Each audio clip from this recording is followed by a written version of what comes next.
Hello everyone, কেমন আছো তোমরা সবাই? আর আজকে আমি এসেছি আমার একটা স্টুডেন্টের বাড়ির কালী পুজোতে।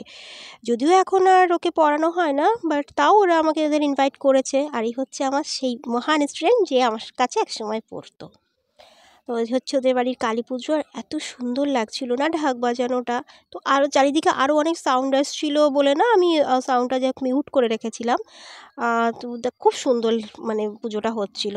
তো যাই হোক আমরা কিছুক্ষণ পুজো টুজো দেখার পর আর স্টলে কফি পকোড়া ছিল, ওটা খাওয়ার পর চলে এসেছি খাওয়ার জায়গায়, যেখানে না ভীষণ রকম ভিড় ছিল। মানে আমাদের ইচ্ছে ছিল আর একটু দাঁড়ানোর, বাট আর উপায় ছিল না, আর আমরা খাওয়ার জন্য সবাই ওয়েট করছিলাম।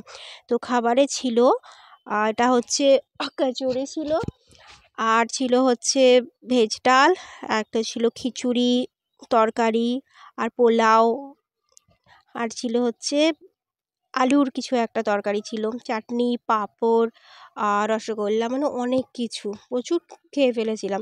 তো যাই হোক, অনুষ্ঠান বাড়ি থেকে একটা সেলফি না নিলে হয় না, তো একটা সেলফি মা আর মাসির সাথে আর একটা সেলফি গ্রুপ। তাই আমরা বাড়ি চলে এলাম। ব্লগটা ভালো লাগলে অবশ্যই লাইক কমেন্ট করো। Tata, good night.